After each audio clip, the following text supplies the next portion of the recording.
Colegas, boa tarde. Nós só vamos aguardar mais participantes aí que estão começando a entrar na live aqui para dar início. Mais uns 2 ou 3 minutos a gente começa a falar, mas o pessoal da FUNCEF que vai conversar já está todos a postos, já está todo mundo aqui. Então só pedir aí mais 2 minutinhos para a gente começar, ok? Muito obrigado.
Então agora sim, então dando início à nossa live aqui e primeiro agradecer a presença de quem está aqui assistindo. A nossa ideia é bater um papo sobre um assunto bem específico e de certa forma, inaugurar um modelo de lives que a gente pretende que na FUNCEF sejam mais frequentes, tratando de outros assuntos também. A gente sabe que tem uma ansiedade de tratar de diversos assuntos, esse vai ser o primeiro, e conforme outros assuntos forem surgindo, a gente vai convidando para novas rodadas de bate-papo. A gente escolheu até um assunto relativamente simples para começar, que é o FII Alvorada. Até alguns colegas, eu sou colega da Caixa, né? Sou diretor de investimento, a maioria já me conhece, mas sou colega da Caixa, tenho 22 anos de Caixa. E quando a gente anunciou que ia fazer uma live, o pessoal que entende um pouquinho de mercado de capitais disse, mas Samuel, você vai fazer uma live para falar sobre estratégia de investimento de um fundo passivo que replica integralmente um índice? Sim, pois é, tem gerado alguns ruídos, então a gente achou importante fazer essa live e justamente começar o modelo das lives com um assunto até mais simples e mais fácil de debater. O que a gente gostaria de esclarecer aqui já de antemão? Primeiro, gente, tem bastante informação, tanto sobre investimento, como outras informações relevantes sobre a FUNCEF, sobre os planos, no site da FUNCEF. Quem está na ativa, não deixe de fazer a simulação de aposentadoria. É muito importante que vocês entrem no site, conheçam o site, conheçam o aplicativo e entendam a gama de informações que são publicadas mensalmente lá. A gente vê muita discussão, às vezes, de internet que fala, a FUNCEF não divulga determinada informação, e ela está lá mensalmente, ela está lá disponível para o participante. É importante a gente usar bem o site da FUNCEF como uma fonte de informação. A gente decidiu começar por essa live por 3 motivos, aí, 4 motivos que nos trouxeram até aqui. O primeiro eu já falei, né? Vamos iniciar por um assunto que é relativamente simples. Explicar um fundo passivo de ações é um assunto relativamente simples, mas e aí vem o segundo motivo. Só que nós tivemos uma ocorrência recente no mercado de capitais brasileiros com uma empresa grande, uma empresa que fazia parte do rol das 100 maiores empresas negociadas na Bolsa Brasileira. Então, isso acende um alerta, traz algumas preocupações. Então, a gente trouxe aqui, teve a ideia de fazer esse bate-papo também por conta desse questionamento. A gente vem tendo alguns esclarecimentos, né? A gente publicou, esse é o terceiro motivo, a gente publicou no nosso site uma informação para tranquilizar o mercado e os participantes, e só que a gente usou um termo técnico na nossa divulgação. A gente disse assim: nós não temos gestão discricionária de Americanas. Aí lá embaixo a gente falava: nós temos apenas uma pequena participação num fundo passivo, e a participação é proporcional ao índice. E aí algumas pessoas que não conhecem, a maioria das pessoas não conhecem, né, o termo discricionário. Discricionário é quando eu escolho o ativo, né? Eu não tenho uma participação que eu escolho o ativo. E podia ter, não era um ativo ruim, tá, gente? Assim, não era considerado ruim até o mês passado. Podia fazer parte do nosso rol, mas não fazia. Teve essa informação acabou confundindo os participantes. Ao mesmo tempo que alguns veículos de imprensa trouxeram informações baseadas na carteira de setembro, né, que era a carteira disponível na CVM. A gente achou importante trazer a posição de dezembro. Então, setembro, nós tínhamos Americanas em 2 fundos. Um era um fundo de gestor terceirizado, o outro era esse fundo passivo. Na época, Americanas era 0,47% do índice, então nossa exposição, nossa quantidade de ações de Americana em setembro de 2022 era maior. Como ela reduziu sua participação no índice para 0,34%, no momento que ocorreu aí a situação, a gente tinha menos ações. Por quê? Porque a participação da empresa no índice era menor. A gente compra exatamente o volume do índice. Isso daqui a pouco vai ser explicado aí pelo nosso colega que é gerente aqui da carteira de renda variável.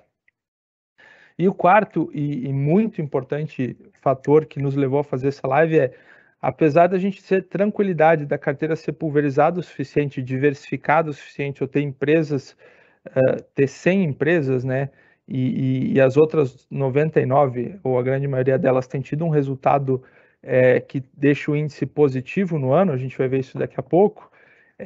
Houve essa preocupação, e essa preocupação a gente percebeu que está nos grupos de internet, né, os grupos de chat eu não tenho Facebook, mas a FUNCEF trouxe aqui, olha, tem alguns grupos de Facebook debatendo e gerando uma preocupação, talvez seja maior do que o acontecimento em relação ao impacto disso nos investimentos da FUNCEF.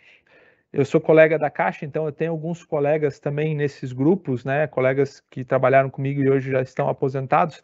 Eles me mandam às vezes o recorte, né? Olha, está sendo debatido isso, está sendo debatido aquilo dentro do grupo, e a gente não está no grupo para responder. Eu até questionei aqui a área de comunicação da FUNCEF, tá, mas no Facebook, por que a gente não responde, né? Aí me relataram que frequentemente o assunto é recortado do ambiente da FUNCEF e levado para outro grupo, que a FUNCEF não está no outro grupo, e aí se debate o assunto lá e acaba não tendo a nossa informação. Então achei importante trazer a nossa informação, e não só a nossa informação. Eu pedi para o pessoal trazer aqui alguns pontos para você dizer assim: mas eu não quero acreditar na informação da FUNCEF. Ok, algumas fontes de informação que vocês podem olhar e conferir isso que está sendo relatado. Então, fazendo essa breve introdução, vou passar a palavra aqui ao Rodolfo. O Rodolfo está respondendo hoje pela diretoria de controle e planejamento, de ACO, né? Rogério Vida, o nosso diretor, está em férias. Rodolfo, palavra com você. Ok, Samuel. Boa tarde, colegas. Primeiro, fazer uma breve apresentação minha aqui. Estou aqui na FUNCEF já há 6 meses, desde julho do ano passado, e vim aqui para trabalhar na gerência de risco. E nas férias do Rogério, como eventual dele, eu já estou substituindo o Rogério, que breve aí já está voltando de férias. Sou empregado caixa cedido, 39 anos de caixa, quase completando os 39, completo agora daqui 3 meses. E a minha vida toda foi agência e superintendência. E sou mineiro de Lagoa da Prata e a minha vida basicamente na SR Centro-Oeste de Minas, lá em Divinópolis. A minha formação é engenharia, física, eu tenho uma pós em matemática, um MBA em gestão pública, outro em gestão de negócio e mestrado em gestão estratégica. Atuo já há alguns anos em algumas escolas, professor de curso de pós-graduação, e das certificações hoje de mercado, as atuais que eu tenho hoje, o CPA 20, o CEA e o CFP. E aqui na FUNCEF, eu estou na gerência de risco, que é a Gerim, e estou na live aqui porque a gente tem uma correlação muito grande em alguns controles que vocês vão entender qual que é o papel, entendeu, da Gerim, que tanto do ponto de vista de avaliação do risco e do ponto de vista da contabilidade. Tá eu e o Jean aqui, o Jean, que é o coordenador da COCIP, que é da área de controle, né, e precificação dos investimentos. Eu volto a palavra aí para o Samuel para a gente continuar nossa live aqui. Vou começar então, gente, aqui, falando com o André é o nosso gerente de renda variável, tem aí MBA, mestrado em finanças, certificação CGA, trabalhou na FUNCEF 9 anos, recentemente ele estava no Sicoob, cuidando da carteira de renda variável lá do Sicoob.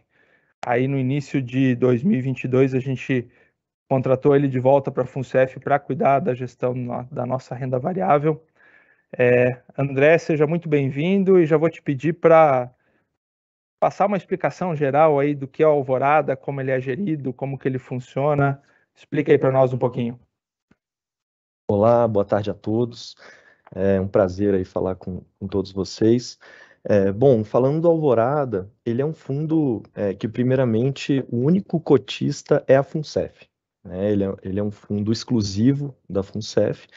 É um fundo que a gestão também é feita pela FUNCEF, tá? Aí também já me adiantando, isso tem um ganho de custos aí também. E ele é um fundo tido como passivo, tá? Ele é um fundo passivo porque ele replica um índice específico, tá? Ele replica completamente esse índice, inclusive os seus pesos, tá? Então, assim, falando primeira explicação, né, da discricionariedade que o Samuel comentou, que foi colocada aí no nosso comentário na internet, não existe a tomada de decisão de comprar ação A ou ação B, tá, nesse fundo. A gente simplesmente replica o índice que esse fundo é passivo. E o índice que a gente escolheu já desde 2016, a gente tem essa estratégia passiva no FII Alvorada, é o índice IBX100. Tá? Esse índice foi escolhido porque ele é o índice mais representativo, assim, digamos, de como que a economia brasileira ela se comporta. Ele é um indicador, né, do desempenho médio das cotações das 100 maiores empresas, as 100 empresas mais representativas no Brasil e mais negociadas no mercado.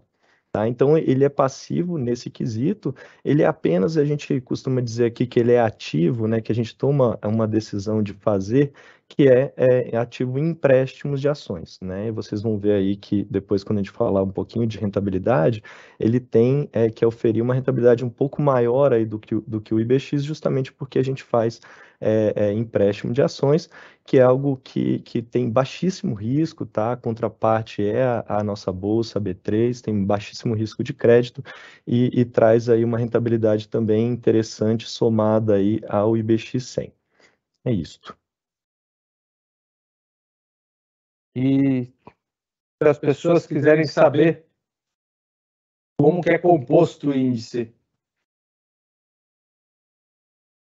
fala um pouquinho para nós da rentabilidade, então. Rentabilidade 2022.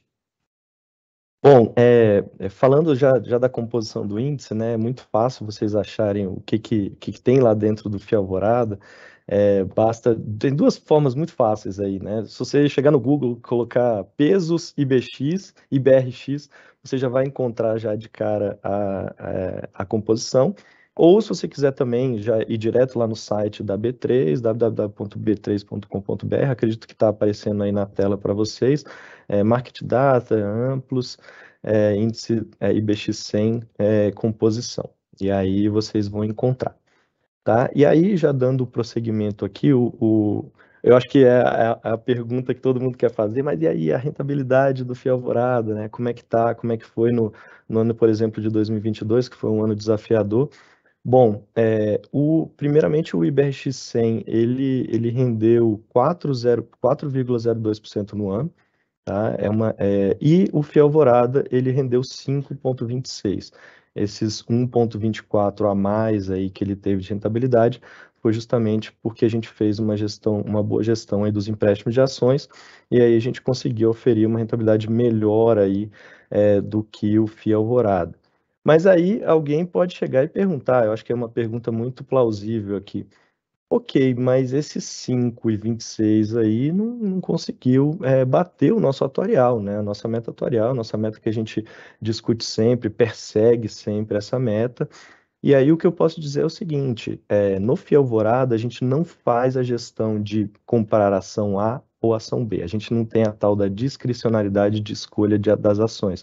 Mas a gente tem a discricionalidade da escolha do momento de entrada e saída, né? Então, acredito também que, por favor, se puder passar o próximo slide aí para o gráfico, se vocês forem observar o gráfico do IBX em 2022, que é muito parecido, inclusive, com o gráfico do Ibovespa, que os senhores devem estar mais acostumados até com o nome, mas nessa primeira parte aí do ano foi onde fizemos a maior parte das vendas do nosso fundo, né?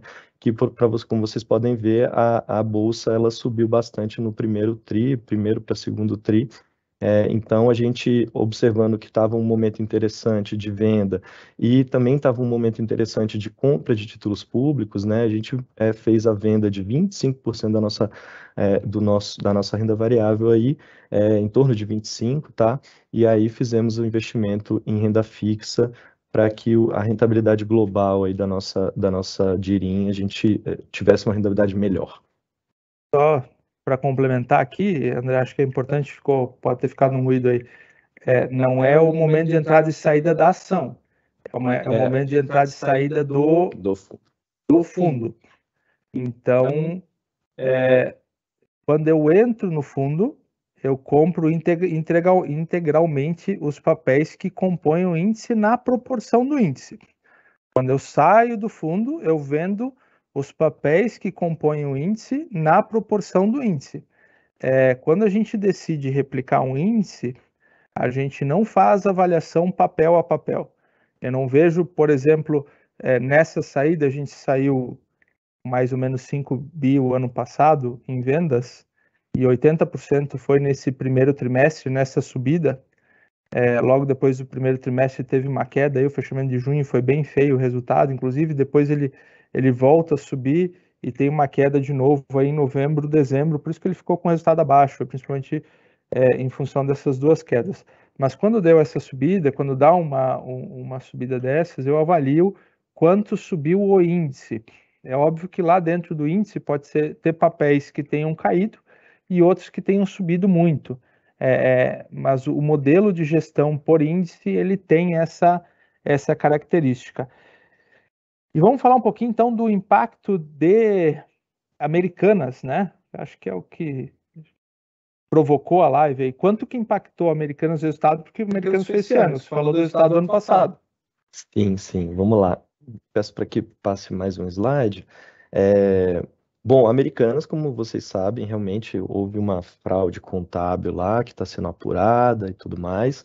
A ação sofreu bastante no até o dia de ontem, né, este ano, por exemplo, ela caiu 89%, né, que se você for observar é uma queda realmente muito grande. Mas se você for observar o IBX, né, o índice que a gente observa, ele subiu 3,01 até ontem, né? E aí, quando a gente pega o peso dessa ação dentro do índice, era um peso de apenas 0,34% do índice, então é quase que irrisório o peso lá dentro. E aí o índice subiu, o índice subiu 3,01 nesse ano. O Alvorada ele já está 3,04, né? Um pouquinho a mais por causa dos nossos empréstimos de ação também. Mas como vocês podem ver, pela diversificação, pelo princípio da diversificação de investimentos, a gente tem uma rentabilidade melhor. Para vocês terem ideia, aí, a título de curiosidade também, o volume que a gente tinha, por exemplo, em Americanas é 0,03% de todos nossos investimentos aqui da Funcef, o que é bem pouco representativo. Acho que pelas perguntas que a gente está recebendo, vale a pena você explorar um pouquinho mais essa questão de ele é passivo, mas ele rendeu um pouco a mais do que o índice. Afinal, ele é passivo ou ele só rende o índice? Ele rende um pouquinho a mais? Como é que é feito isso? Legal. Bom, ele como eu falei, né, ele é passivo ao índice, ou seja, ele replica as ações do índice nos pesos que estão definidos no índice lá divulgado pela B3, mas ele é ativo na gestão dos empréstimos de ações, né? O empréstimo de ações é algo para o leigo, né? É muito parecido você emprestar alguma coisa. Você empresta, pede uma taxa de juros por aquele empréstimo, e aí no final do tempo aí de empréstimo é devolvido. No caso, é devolvida a ação ao fundo, e esse é um mecanismo que a B3 ela dá muito conforto aí para quem faz esse tipo de operação no mercado. E é como eu falei, a contraparte também a gente considera como livre de risco, né? Como um risco baixíssimo de contraparte, porque se a outra parte não honrar a B3, a nossa bolsa de valores, ela honra todos os ativos, aí a devolução de todos os ativos. Então é assim que a gente ofere esse ganho extra aí dentro do FII Alvorada. Então é como se fosse um aluguel, não é empréstimo. É como se fosse um aluguel. Gente, assim, teve alguns questionamentos que vieram. O modelo de aluguel de ações, ele é muito parecido com o modelo de venda. Você leva isso a uma corretora que leva para a bolsa. Quando a gente vende, quem já vendeu ações na bolsa sabe disso, quando você vende uma ação, você recebe ela 2 dias depois. E quando você compra, você paga também 2 dias depois. Isso vai dizer assim, não, mas se eu não receber, você vende através de uma corretora e você tem a corretora honrando caso quem comprou não honre, e você tem a B3 honrando caso quem comprou não honre. Da mesma forma que é o aluguel. E a gente não sabe, quando a gente vende uma ação em bolsa, a gente não sabe para quem a gente está vendendo, isso é o modelo e tem que ser assim, até para não ter vendas direcionadas. E da mesma forma, quando a gente está alugando, a gente não sabe para quem que a gente está alugando. É a corretora de um que fala com a corretora de outro.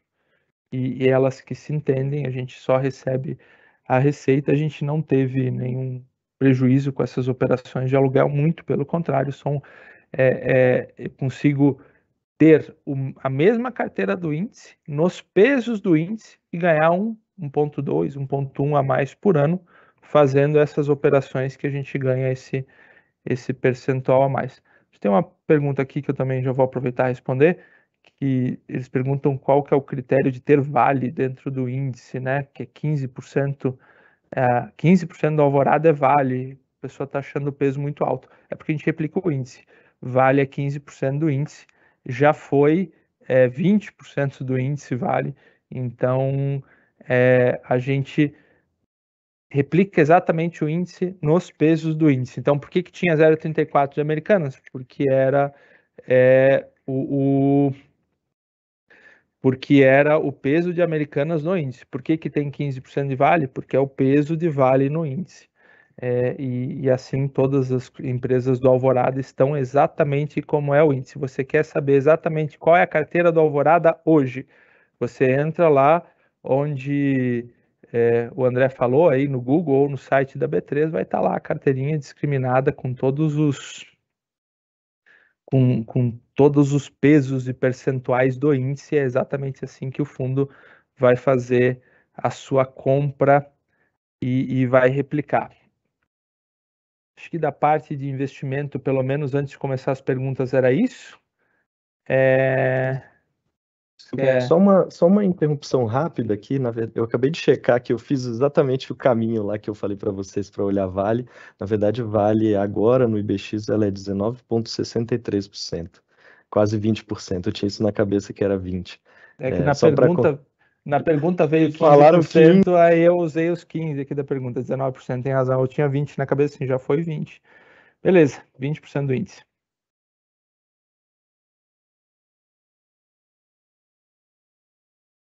Só aqui dando sequência, acho que é importante a gente entender também, porque às vezes em algumas discussões dos grupos da internet, dá a entender que só existe uma diretoria que investe, cuida, controla do investimento na FUNCEF, que é a Dirim, mas não é assim, tá? Da mesma forma que na Caixa a gente tem a área concessora e a área de risco, e você não faz nada sem a área de risco da OK, aqui também na FUNCEF a gente tem um modelo de governança. Então, por isso até que a gente trouxe aqui a diretoria responsável pelo risco hoje na FUNCEF, por isso que o Rodolfo está aqui conosco, para falar um pouquinho de como funciona essa parte do controle, né? Diz assim, ok, o André tem que fazer isso, tem que comprar o índice, mas se ele não fizer, quem que vai controlar? Então, passar aqui a palavra para o Rodolfo, que vai contar um pouquinho para nós como é que funciona o controle do investimento. Então, vamos lá, vamos entender.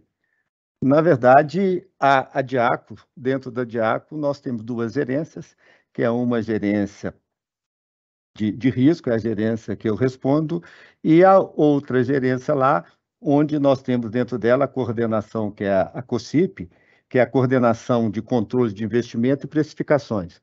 E para falar sobre a COCIP aqui, está do meu lado aqui o colega Jean, que vai se apresentar e vai falar o que é o papel dele mensalmente, diariamente, o que ele faz todos os dias, para que a Dirim tenha condições de fazer as suas operacionalizações. Ou seja, e a Dirim, para fazer qualquer investimento, ela precisa de um posicionamento da COCIP, e depois eu vou apresentar para vocês qual que é o papel da área de risco com relação a esse fundo aí. Tá, a palavra com vocês, Jean. Obrigado a todos aí pela participação. Agradecer a oportunidade também de falar um pouco dos controles, né, que são realizados pela FUNCEF. Vou me apresentar rapidamente. Meu nome é Jean Nascimento, eu sou formado em contabilidade, tenho mestrado em economia, trabalho na FUNCEF há 17 anos, já passei por diversas áreas, né, contabilidade, área de risco, auditoria, e hoje sou responsável pela área de controle de investimento e precificação de ativos, né? Então, nosso objetivo aqui é falar um pouco de como que é feito o controle das operações, especificamente do fundo do FII Alvorada. Acho que é importante destacar, né, como já foi dito ali pelo diretor Samuel, é uma área segregada, né, a área de controle é uma diretoria segregada da diretoria de investimentos. Então, tem essa separação clara de atividades em cada uma das rotinas, né? E todos os dias a gente tem um processo para avaliar se a adequação das operações, né, que são feitas não só no FII Alvorada, mas na carteira de investimento inteira da FUNCEF, né? Vou apresentar uma telinha rápida só para ficar mais claro o entendimento. Se puderem colocar aí na tela. Pode voltar uma, por favor, uma telinha. Então, que está falando isso. Então, como que é feita a rotina, né, de controle das operações do Fio Alvorada? Diariamente, a gente faz uma conciliação entre as posições fornecidas pelo custodiante, né? A gente tem uma empresa que tem essa obrigação, né? O nome dela a gente chama ela de custodiante, que ela tem a obrigação de fazer a custódia de todos os ativos da FUNCEF e de fazer também esse controle de posição e movimentação. Mas todo dia, além de receber essas informações que são fornecidas por esse agente custodiante, a nossa área de controle aqui faz o batimento dessas posições, se a posição de registro que a gente tem aqui nos nossos sistemas internos estão adequadas comparando com a posição fornecida pelo custodiante, né? Então, e é uma via de mão dupla, né? Até para encontrar erros na posição do custodiante e encontrar erros na nossa posição aqui dos nossos sistemas internos. Só após esse batimento diário das posições que a gente libera o sistema para operações feitas lá pela área gestora. Então, quando a área gestora vai comprar ou vender novos ativos, ela só faz isso após a nossa liberação, quando a gente fala, ó, ok, as posições registradas nos nossos sistemas internos estão adequadas, você pode sim operar as compras e vendas previstas para o dia. Quando a área gestora termina essa operação de compra e venda naquele dia, a gente reconcilia essas posições avaliando se as compras e vendas, né, as ordens feitas pela área gestora estão adequadas aos parâmetros, seja do fundo, seja, enfim, seja da legislação, seja de enquadramento e tudo mais. Só a partir deste momento, após essa reconciliação, que a boletagem, ou seja, a efetivação das operações ocorre a partir de uma autorização nossa. Então, esse processo, não só para o Fio Alvorada, mas toda a carteira de ativos imobiliários da FUNCEF, a gente faz todos os dias, a fim de certificar que as operações estão adequadas e dentro dos parâmetros estabelecidos. Após esse batimento diário, mensalmente, pode passar mais uma telinha aí, por favor? Mensalmente, a gente faz a conciliação de todas as posições e, além de bater a posição da FUNCEF com o custodiante, a gente ainda bate com a posição dos ativos nas clearings, B3, CETIP, Selic. Esse batimento triplo vai garantir que as informações que a gente está repassando para a contabilização posteriormente estejam adequadas e reflitam a real posição patrimonial da FUNCEF.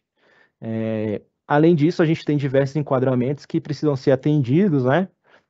Seja de legislação, 4994, limites internos, né, de política de investimento, seja de própria regulamentação dos fundos. Então, esse batimento mensal garante que todas as operações foram adequadas e atenderam à legislação e normativos internos.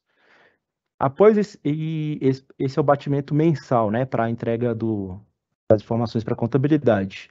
E também, anualmente, a gente avalia as demonstrações contábeis dos fundos, né, para ver se a posição e o saldo que estão registrados contabilmente lá na contabilidade do fundo estão adequadas à posição e saldos que estão registrados na nossa contabilidade interna. Então, todo esse batimento, né, de informações garante a adequação dos registros dos valores investidos pela FUNCEF e também a adequação dos demonstrativos contábeis que são divulgados e posteriormente aprovados e posteriormente divulgados aí para todos os participantes. Além disso, além desse controle, né, de posição e saldo, movimentação e enquadramento, a gente também tem controles de risco que visam, de alguma forma, também garantir a adequação da atividade, das operações que estão ocorrendo dentro do fundo, que o Rodolfo vai detalhar um pouco mais para a gente. Teriam para a próxima tela, por favor? Então, vamos lá. O Jean aqui falou sobre a gerência de contabilidade e a coordenação dele, que é a COCIP, que faz todo esse controle com relação a todos os investimentos da FUNCEF.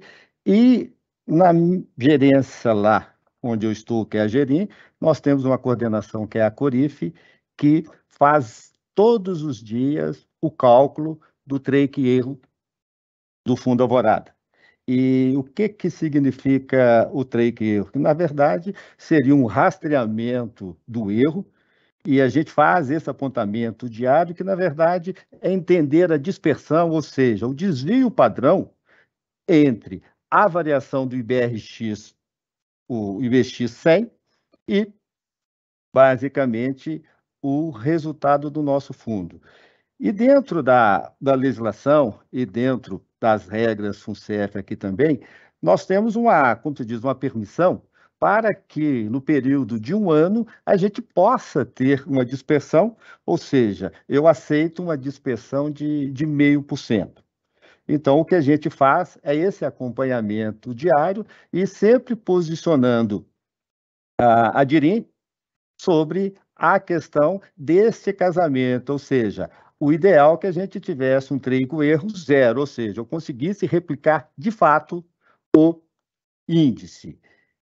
E a gente faz essa questão dos 252, além disso, a gente faz de 21 dias para a gente entender próximo. Eu trouxe para vocês aqui, nesse gráfico aí que está na tela, para vocês entenderem que nós temos uma margem aqui de 0,50, que é o permitido, e nos últimos 6 meses aí, nós tivemos um trade-erro abaixo do permitido, ou seja, nós nunca ultrapassamos a nossa linha permitida pela legislação e pelas regras do fundo e FUNCEF, e no dia 18 aqui, antes de ontem, nós estávamos lá com trade-erro de 0,42. Então, este é o papel. Ou seja, nós fazemos uma etapa final para certificar que realmente a gestão do FII Alvorada segue aquilo que está no objetivo, por ser um fundo referenciado no índice ali. Ok? Obrigado, eu espero que tenha ficado esclarecido o que é o acompanhamento nosso lá da Gerina. Muito obrigado, Rodolfo. Obrigado, Jean, também. Acho que parte das explicações iniciais a gente esgotou. A gente tem aí agora, né, e a ideia de fazer uma live era justamente para ter perguntas. A gente tem uma série de perguntas já, a gente está tentando agrupar das que já estão aqui disponíveis para nós. Empréstimo é igual, aluguel a gente já respondeu, é igual.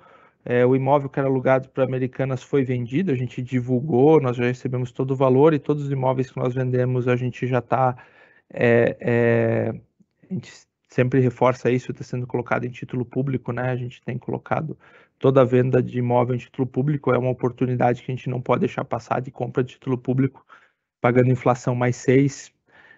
Tem como estabelecer o percentual de cada ação, a gente falou, está lá no site, é o índice, pode buscar lá, está o índice, aí depois tem os 15% aí da Vale, que é 19%, também é o índice, a gente segue o índice. Se o fundo tem como replicar o índice, como que ele supera, a gente explicou também, através do aluguel. Aí tem uma pergunta, a FUNCEF é a única cotista do FII Alvorada? Por que a única cotista? Qual é a vantagem de ser a única? Vamos lá. Na verdade, esses fundos exclusivos é uma forma que a gente organiza os nossos ativos, tá? A gente pode organizar ou em fundos ou em carteira administrada. Quando eu organizo eles em fundos, eu aumento a governança em cima dele, porque eu tenho que dar mais transparência, só para a gente entender, se nós tivéssemos carteira administrada, não precisava estar divulgando essas informações na CVM, né? A gente ia divulgar a composição da nossa carteira uma vez a cada semestre, mais ou menos, que é a obrigação legal de fazer o demonstrativo de investimentos. Tem alguns fundos de pensão que optam, não está errado optar por essa forma, mas a FUNCEF optou por uma forma mais transparente, então todos os nossos ativos líquidos, eles são organizados dentro de fundos. Então eu tenho um fundo só para título público marcado na curva, eu tenho outro fundo para título público marcado a mercado, e nós temos outro fundo para crédito privado, outro fundo para crédito bancário, outro fundo para... Então são vários fundos, cada um com a sua estratégia, cada um vai tendo o seu controle específico. Fica até mais fácil da gente ver quanto cada uma das estratégias rendeu, se a estratégia como um todo está dando certo ou não. Então, por isso, é a forma que a gente organiza. E por que a gente é o único cotista? Porque a gente tem a liberdade total de tomar as decisões do fundo. Nós somos o cotista e o gestor, né? Então, por exemplo, eu escolho comprar... O papel que nós mais compramos nos últimos 2 anos foi título público, porque título público está pagando bem mais do que a meta atuarial. Então, a gente comprou em mais de 15 bi de título público. Eu posso comprar, eu posso alocar exatamente na duration do plano, eu posso marcar na curva, coisa que se eu tivesse outro participante dentro do fundo eu não podia marcar na curva, eu tinha que marcar mercado. Então tem uma série de vantagens aí a gente ter esse modelo de gestão. Por ser em fundos é transparência e fundo exclusivo somos nós que fizemos a gestão. Nós temos também, então nós temos 95% mais ou menos, nós temos também alguns fundos que não são gestão nossa, tá? Mais ou menos 5% do patrimônio de líquido são fundos exclusivos, mas a gente delega para outro gestor a estratégia. E compara, ver se está indo melhor que nós ou não. É importante ter essa comparação. Tem uma série de perguntas, assim, comprou tanto de Lame, de Americanas, acho que até era bom a gente publicar uma dessas, mas assim, a gente segue o índice. Americanas já foi mais no índice, já foi mais representativo no índice no passado, e conforme ela vai perdendo espaço no índice, nós vamos vendendo e recomprando, tá? Então, tem algumas perguntas bem específicas, assim, tinha tanto de Lame, o que aconteceu? Se a gente for buscar o mês a mês e comparar, você tinha Lame 3 e Lame 4, vira Americanas, a MER 3, vira só uma ação, elas são convertidas na integralidade, essa ação começa a perder espaço dentro do índice e, consequentemente, a gente vai reduzindo a participação no fundo.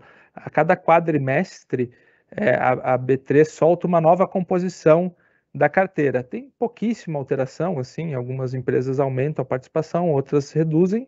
Nesse momento, a gente reduz aquelas que reduziram participação no índice e aumenta aquelas que aumentaram a participação no índice. É a forma que a gente faz para ficar fiel, né, para ficar dentro do índice e acompanhar o índice como o Rodolfo trouxe, né? Samuel, se você permite só fazer uma observação, ontem a B3 soltou o comunicado de que retiraria a Americanas do índice, e ontem mesmo a gente já começou a fazer nossas vendas para retirar do Alvorada. Então a gente obedece sempre o que se noticia aí na B3, se muda alguma coisa na carteira teórica dela, a gente já faz a modificação.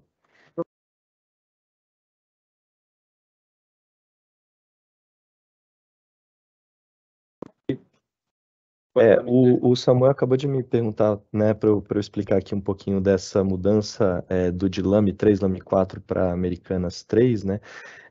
Eu não vou dar muito detalhe aqui, mas em janeiro do ano passado se noticiou isso, né, e começou a se fazer essa mudança na bolsa. Então, a Americanas Lame 3 e Lame 4, elas se tornaram a MER 3. Né? E essa mudança foi feita dentro do índice também, no momento que a B3 soltou, né, essa nova composição da carteira, a gente fez as modificações aqui também, e para replicar aí essa nova posicionamento acionário, eles queriam estar mais dentro da governança corporativa, né, trazendo só para ações ordinárias, e eles fizeram essa modificação aí, e que foi replicada no mesmo tempo aqui no nosso fundo. Acho que tem uma pergunta.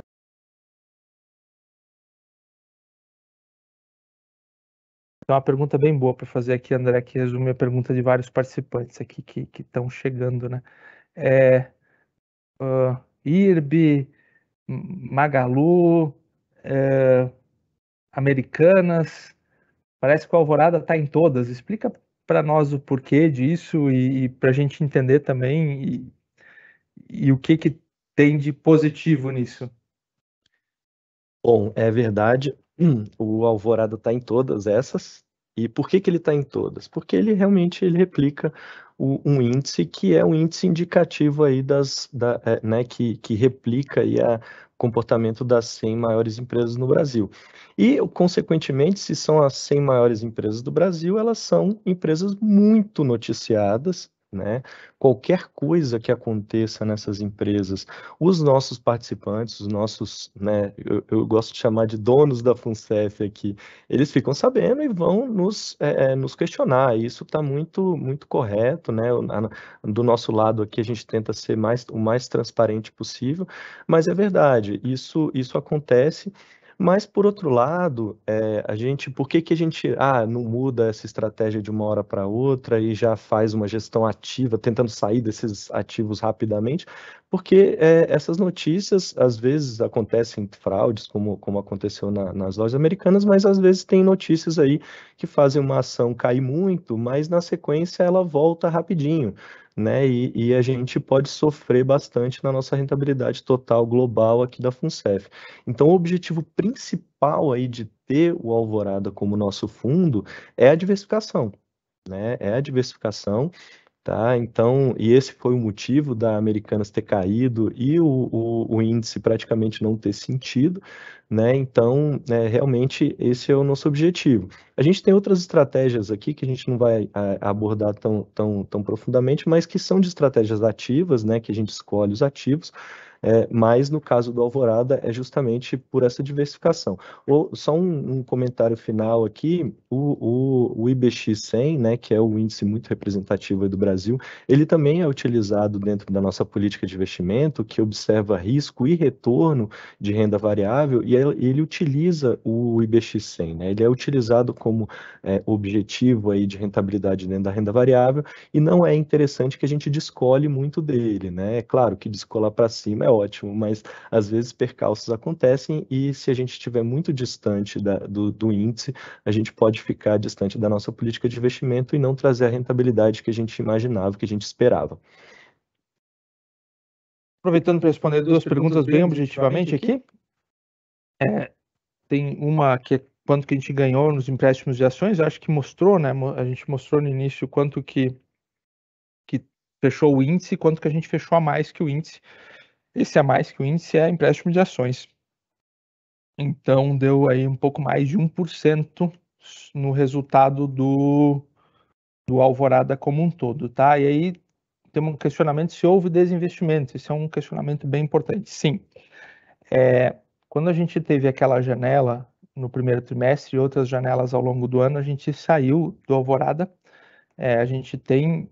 E não é por confiar ou desconfiar, é porque a gente realmente tem uma diretriz de redução de risco, principalmente dos planos mais maduros. Então, aproveitando janelas em que o índice esteja bom e que eu tenha outro ativo para comprar com bastante potencial, a gente sai. Então, em alguns momentos, a gente tinha bolsa em alta e ativos para comprar pagando inflação mais 6, título público federal e NTNB pagando inflação mais 6. Então, eu tinha aquela oportunidade perfeita, né? Oportunidade para eu vender e oportunidade para eu comprar. Por que a gente não sai com tudo de uma vez? Porque a gente não... Uma que a gente é muito grande, outra que a gente ainda precisa do potencial de valorização das ações para reduzir déficit. Então, a gente vai aproveitando os momentos, desinvestindo um pouquinho, mas mantém ainda uma carteira de ações. Nós saímos com mais ou menos 1/3 do que a gente começou o ano no Alvorada, tá? Então, a gente saiu com bastante papel o ano passado, né, 2022. Mas eu só saí quando está em alta, porque tem momento que eu resgatei e que eu vi que estava em baixa. Não. E aí eu já vou explicar por quê. Algumas boas empresas pagaram volumes altos de dividendos no ano passado, e quando o dividendo é pago, ele vai para dentro do fundo. Neste momento que eu tenho dividendo, ou seja, eu não precisei vender a ação para ter liquidez no fundo, a gente olha se a melhor oportunidade está em reinvestir esse valor em ações ou comprar outro ativo, e aí mesmo deixar na Selic, a Selic está bem alta. Então, no ano passado, quando houve esses pagamentos de dividendos, só para colocar, foi amplamente noticiado, Petrobras é uma empresa que pagou muito dividendo no ano passado, e ela é também um dos maiores pesos dentro do fundo. Então, a gente teve um recebimento significativo de dividendos, a gente resgatou, e aí, nesse caso, a gente não olhou o valor da cota. Como era dividendo, como ele gerou de liquidez, a gente resgatou e comprou título público. Então, sim, a gente vendeu aí mais de 5 bi do Alvorada ano passado. A nossa estratégia é continuar reduzindo algumas posições de renda variável, principalmente falando aí dos planos maduros, né, o Reg Replan. Então, conforme vai se abrindo essas janelas em que a bolsa sobe, então tenho ganho significativo e eu tenho outro ativo para ir, que eu vou continuar ganhando, a gente faz essa troca. Tem que acontecer as duas coisas, só não dá. Não dá para a bolsa estar lá em cima também e eu sair para um título público que não paga o atuarial. Também não faz sentido, então a gente vai fazendo essa troca devagarinho. Mais perguntas aí para a gente responder? Eu acho que já tem mais aqui. Ok. Tem uma que a CVM tem uma regra de bloquear por 90 dias fundos que são regularmente acessados pelos usuários. Assim, a FUNCEF poderia disponibilizar no site o período bloqueado pela CVM. A gente já pediu, deixa eu ver aqui, a data foi 30 de setembro. A gente pediu 27 de outubro. 27 de outubro de 2022, leva um tempinho para acontecer de fato, né? Tem algumas questões. No 27 de outubro, nós formalizamos o pedido para que o Alvorada tenha a carteira divulgada a partir de 30 dias e não mais 90 dias, tá? A gente pode fazer isso, a gente não tinha feito, porque como é um fundo passivo, a gente achava que era mais simples, que era só ir lá e olhar o índice, mas daí a gente fez esse pedido e a carteira vai estar mais tempestivamente divulgado. O impacto negativo das Americanas reflete em todos os planos da FUNCEF? Sim. Todos os planos, sim. A massa BD do novo plano e a massa BD do REB, como essas carteiras não têm aqueles ativos passados que não atingem o atuarial e também não tem déficits técnicos, a gente não tem ações nessas carteiras. A gente quer chegar lá no Reg Replan, mas é um trabalho, é passo a passo, isso é passo a passo que a gente faz. Então, todos os planos acabam sendo impactados pelo que aconteceu com Americanas. Ela gera um prejuízo, mas que nem a gente mostrou, o índice não está negativo. Então, eu perdi ali um valor de Americanas, porque, gente, assim, todos os dias, dentro do índice, ações sobem e ações caem, né? Todos os dias sobe, cai. Então, todos os dias o resultado do fundo é a soma de um monte de coisas que aconteceram, de valorizações e desvalorizações. Então, é importante entender isso. No final, a gente olha o índice. Então, a Americanas caiu. Nós perdemos o valor de Americanas. Ela saiu do índice. A gente se desfez de Americanas. Mas a rentabilidade do índice está positivo 3% em um mês. Então, no final, ainda o índice ele não foi tão afetado por Americanas. Então, o resultado das outras companhias mais do que compensou o prejuízo que eventualmente se viu em Americanas, tá? Por que vocês não compram o índice do benchmark? Porque a gente compra as ações e faz o aluguel e ganha mais do que o índice. Tu tem outra resposta aí, André? Tem também, se eu fosse comprar o BOVA11, né, que é o maior, eu acho que a pessoa quis dizer o ETF, né, o fundo de índice que está aberto na bolsa também. O ETF, se vocês repararem um detalhe dele, no fechamento do dia, ele não fecha exatamente igual o IBX. Tá? O BOVA11, que é do Ibovespa, né, por exemplo, ele não fecha exatamente igual ao Ibovespa, porque no fechamento tem uma coisa que se chama call de fechamento, né, que é uma espécie de leilão que acontece no final. O gestor ali do BOVA11 ou de qualquer outro ETF, ele não tem condições de replicar exatamente este momento. Então, ocorrem descolamentos que a gente não tem interesse em ter. Além disso, a gente consegue também fazer o empréstimo de ações aí, das ações realmente dentro do índice, e a gente consegue oferir ganhos interessantes. Outra motivação também, porque os ETFs eles têm um PL, um patrimônio gerido lá dentro daquele fundinho lá, pequeno em relação ao todo da FUNCEF. A FUNCEF realmente é muito grande, então acaba que se a gente investisse num ETF desse, a gente seria mais da metade, né, um percentual enorme aí dentro dele, muito representativo, o que não é interessante também. Então, esses são os motivos.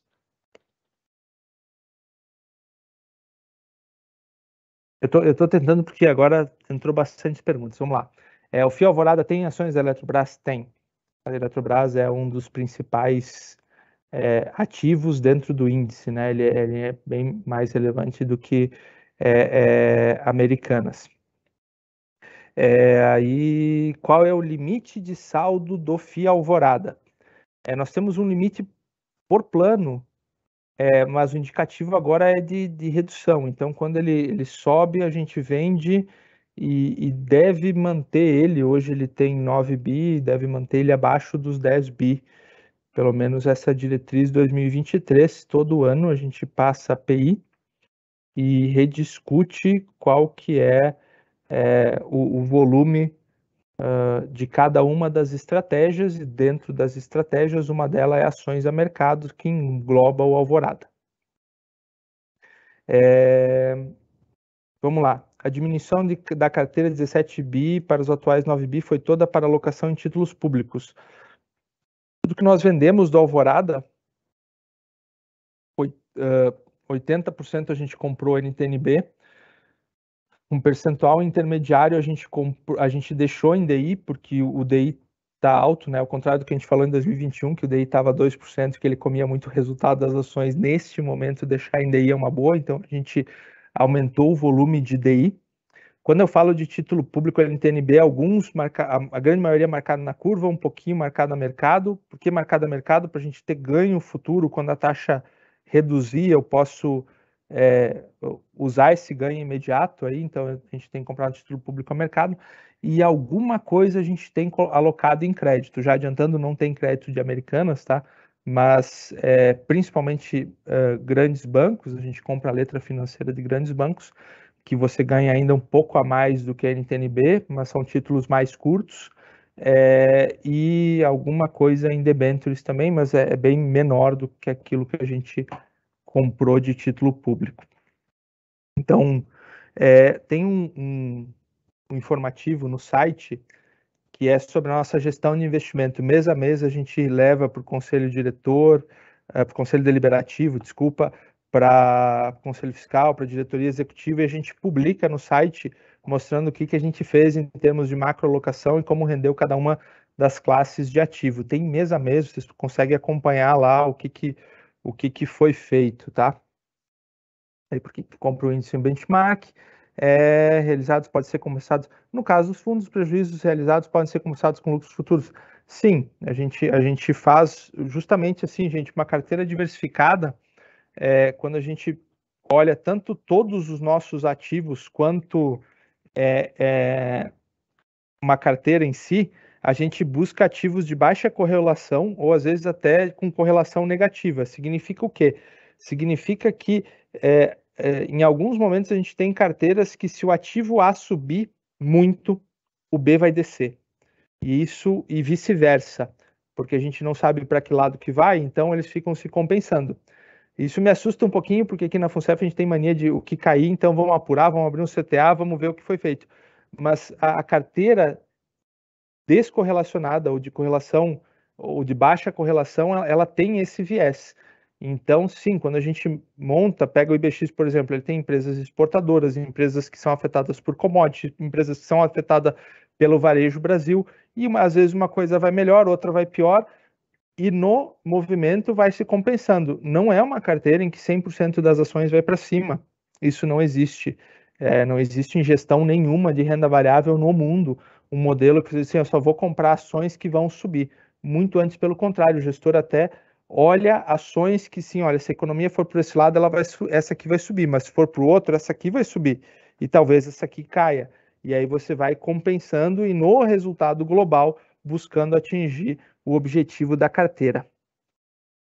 Estamos falando muito em percentual, acho importante uma visão do valor real também. Numa contagem rápida, desvalorização com a saída é uma perda de 25 milhões. Sabe quanto que é a perda que nós tivemos em Americanas? Acho que é um pouco mais, é uns 30, né? Ela tinha 30 milhões dentro do fundo, né? Um fundo de 9 bi. E aí perdeu 89%. Hoje ela está subindo um pouquinho. Acho que beira aí 26, 27. Aí tem uma questão que é há operações com derivativos, opções? Não, nós não fizemos operação com opções.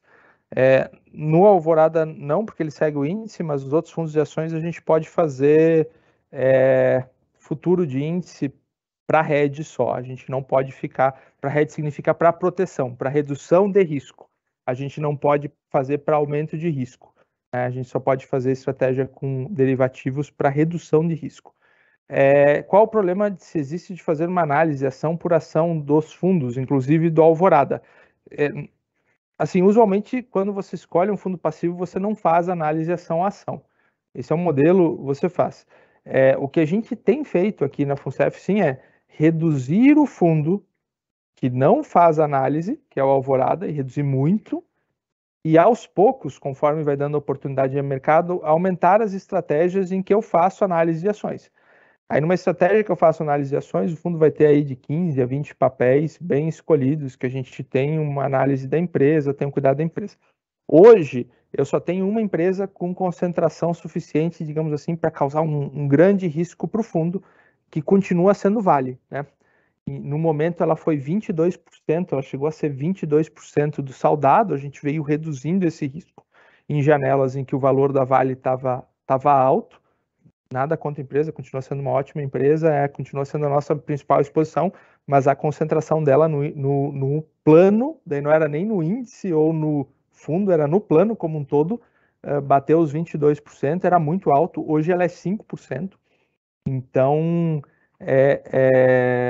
ela ainda é um papel que sozinho pode, digamos assim, se acontecer algum evento específico, causar um risco alto para os planos. A gente já reduziu bastante esse risco, vai continuar reduzindo, mas ele ainda é significativo. Mas a questão é essa, assim, num fundo de 100 ações, se eu decidir seguir o índice, se eu apostar na ação A ou B e ela não se confirmar, eu não estou seguindo o índice, né? No período que as ações estão alugadas, quem recebe o dividendo? Nós. Sempre. Não, quando as ações estão alugadas, todos os proventos são nossos. A única questão que a gente tem que cuidar numa ação quando ela está alugada é o direito a voto em assembleia. E aí isso a gente tem um cuidado aqui quando tem assembleia, mas senão todos os proventos são nossos. Qual o percentual do FII Alvorada em cada um dos planos? Qual o percentual de cada plano no FII Alvorada? Eu tenho umas perguntinhas aqui que a gente vai formalizar depois, porque se não explicar aqui não vai adiantar. Então a gente vai fazer um compilado e vai mandar no papel, a gente tem isso à mão. Tem algum mecanismo de proteção no fundo, como quem tem ações se protege com opções? No fundo, no FII Alvorada não, nas demais estratégias a gente pode fazer sim, tá? Qual o volume de ações de Eletrobras no índice? Busca aí, André, para nós o volume de ações de Eletrobras no índice. Qual o percentual do FII Alvorada em cada um dos planos e qual a gente já vai formalizar isso.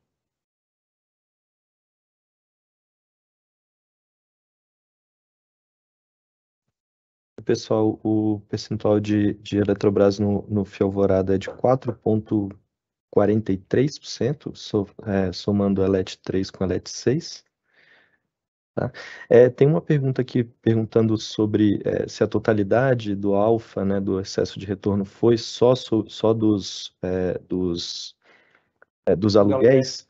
Grande parte sim, tá? Tem um detalhe muito técnico aqui, mas que eu acho que cabe comentar, que a gente tem um pouquinho desse alfa também do FII Alvorada relacionado a um dinheiro que tá para entrar em caixa devido a dividendos, tá? Ele fica no contas a receber do fundo, e se o índice cai naquele momento até ser pago o dividendo, é como se fosse que a gente tivesse recursos em caixa. Então, se a bolsa cai e a gente está com recurso em caixa, a gente fica melhor do que o índice. Então, isso aconteceu também esse ano algumas vezes, então não posso dizer que 100% do alfa foi de empréstimo. Também teve essas situações aí, porque tiveram boas pagadoras de dividendos no índice, a exemplo de Petrobras. Onde podemos... desculpa. Onde podemos ter acesso a todos os investimentos, inclusive as demonstrações financeiras na íntegra, pois não consta na CVM nem no site da Caixa. Bom, nós temos um relatório que é o mais completo de todos, que é o demonstrativo de investimento, que é que fica no nosso site. Lá tem todos os investimentos por plano. Na CVM nós temos as carteiras de cada um dos fundos, mas aí não vai ter, por exemplo, os investimentos em participações, imóveis, vocês não vão encontrar lá porque não estão em fundos. Estão direto na carteira da FUNCEF. Mas o principal para a gente ter é esse demonstrativo de investimento e as movimentações dos líquidos, já que imóveis e participações diretas não é uma coisa que a gente movimente tão rapidamente, a gente tem no demonstrativo mensal de investimento, também está no site da FUNCEF, a gente tem a informação mais completa. Diretor, a gente tem o percentual por plano aqui já, passado aqui. Quer botar na tela aí para nós, ou passar? Deixa eu falar aqui. É o novo plano 26%, 26,75%, 4% no REB, 62,1% no saudado e 7% no não saudado. Então, participação maior aí, né? De 62% no saudado. Não. Mas essa não é a participação do fundo no plano, é do plano no fundo. No fundo, né? Isso, do plano do fundo. Quanto que o fundo tem quanto que o plano tem no fundo. Do fundo, isso. Acho que para não deixar o pessoal assustado, a inversa é bem menor, né? Quanto que o Alvorada tem no... Não, é quanto participação de cada plano no fundo, né? Tu traz aí para nós, então, quanto que cada plano tem do fundo. Qual que é o percentual do fundo nos planos? Ok, vamos levantar aqui.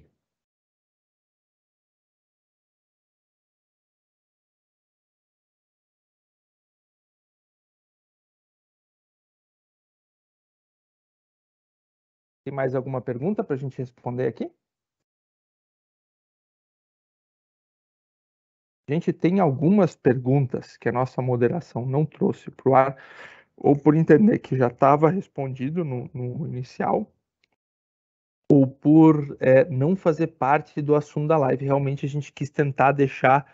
Eu até respondi da venda de lojas americanas, tomei uma bronca do Almir, porque esse é um assunto do Almir. Isso é venda de imóvel, tem que deixar... Então, a gente vai fazer outras lives e vai explicar outros assuntos. Tem muita pergunta de equacionamento, de contra-cheque, acho que tem um ponto aqui que é importante esclarecer sobre gestão de investimento, essa eu vou falar, que é vamos lá, que é a estratégia de investimento, né? Que a gente tem reduzido o risco dos fundos. Entraram duas novas perguntas aqui para depois eu fazer. A Sandra perguntou aqui sobre compensação de IR, né? Que quando dá prejuízo um ativo, você compensa o IR do lucro do outro ativo. Nós temos a vantagem de não ter esse recolhimento. A gente recolhe quando paga para vocês. A gente não tem esse recolhimento. É isso, Jans? Quer explicar para nós aí? Tem alguém do contábil aí, se o Lucas puder falar aí sobre imposto? Mas é isso mesmo, a FUNCEF é isenta de imposto de renda, né? Então, nesse sentido, a gente não faz esse tipo de compensação, já que a gente não paga IR. É basicamente isso. Os participantes perguntam também, porque tem, por exemplo, se você recebe dividendo dentro de um fundo, quando você resgata a cota é tributado, se você tem ação direta, quando você recebe o dividendo não é tributado. A gente não precisa se preocupar com isso, tá? Porque a gente recolhe imposto, na realidade, só o participante recolhe imposto quando ele recebe o benefício, ou no caso do resgate das cotas, aí você recolhe imposto. Nesse meio tempo a gente não precisa se preocupar com questões tributárias, tá? Então a gente não precisa se preocupar com essa compensação, porque o imposto sobre o lucro não se aplica a nós no lucro da alienação das ações, só no resgate mesmo do participante.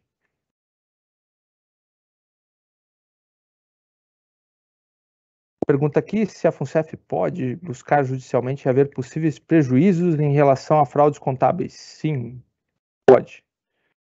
Existe uma coisa que é uma empresa cair por um evento de mercado normal, assim, perdeu o mercado ou teve alguma situação. Quando for comprovado que houve uma fraude, e se a gente tiver os elementos suficientes, não estou falando aqui de caso A ou caso B, não estou dizendo, mas a gente pode, sempre que a gente entender que a gente pode, a gente vai buscar a compensação, a gente não vai deixar de buscar o que é o melhor para o participante, tá?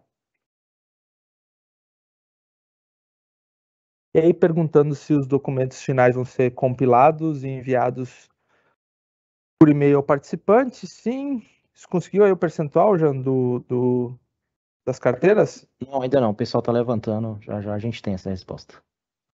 Tá. Beleza. Qual o problema se existe de se fazer uma análise ação por ação da carteira dos fundos? Sandra, a gente tem hoje 7 analistas que fazem valuation das empresas. A gente realmente precisa fazer um valuation das empresas, tá? Então a gente faz um fluxo de caixa descontado para chegar no valor justo de cada ação, para dizer se vale a pena comprar aquela ação ou não. Para um fundo de 100 ações, nós teríamos aí que triplicar o número de analistas. Aí a gente tem que ver se o custo-benefício dessa análise vale a pena, tá?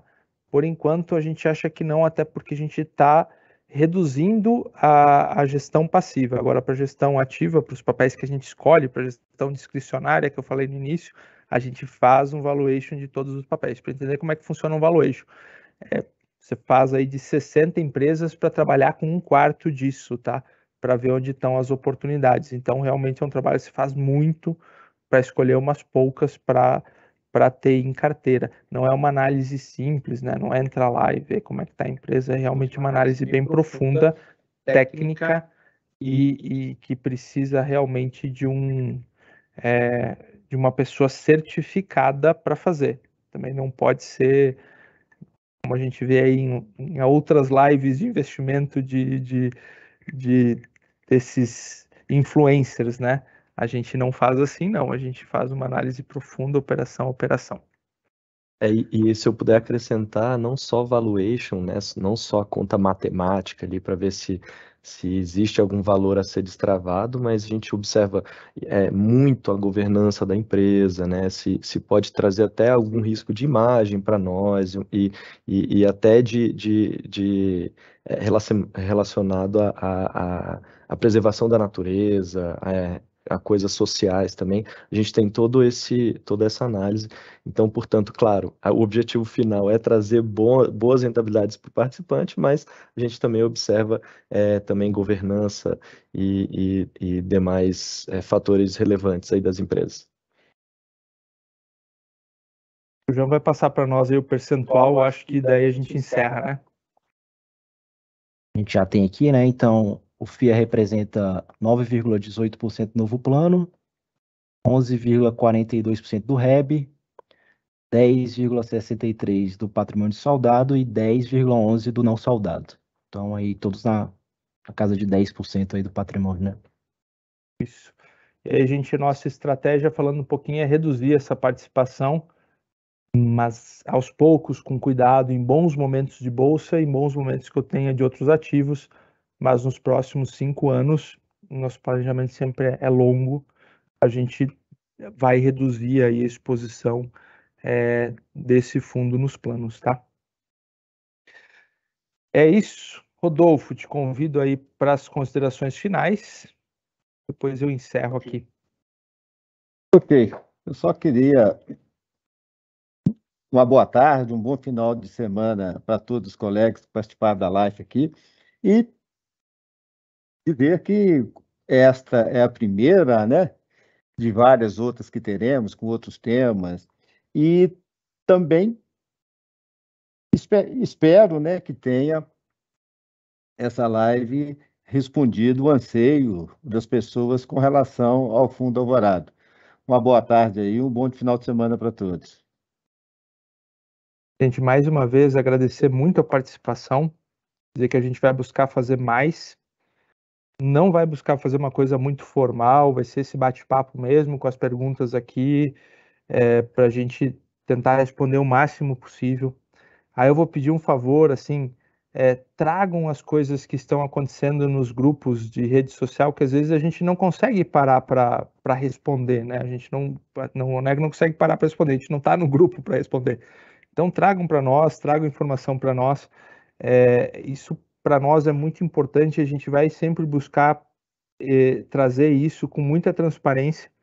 Tem um ponto que a gente está falando muito, assim, e já agradecer muito o Rodolfo por estar aqui, agradecer também o Rogério, que estava em férias, o Rodolfo falou com ele lá e achou uma boa a gente fazer essa live, mostrar também que tem controle na FUNCEF, né? Que o investimento não toma decisões aleatórias sozinho e ninguém confere. E esse é o papel do controle, né? O papel do controle é estar aqui junto e conferindo na hora que é feito, e não dizer que está errado depois, né? Esse é um papel fundamental que deve continuar, deve persistir, que a FUNCEF, que cada vez que a gente faz um investimento, a gente não tem a garantia de que todos os investimentos vão ter a rentabilidade que a gente esperava inicialmente. Isso não existe no mercado de investimentos, essa garantia. Mas a gente tem a garantia que no momento que a gente tomou a decisão, a gente tomou a melhor decisão possível e que a gente executou depois a estratégia de acordo com a decisão tomada. Eu acho que esses são os dois fatores fundamentais da governança. Ok? Muito, muito obrigado e até a próxima.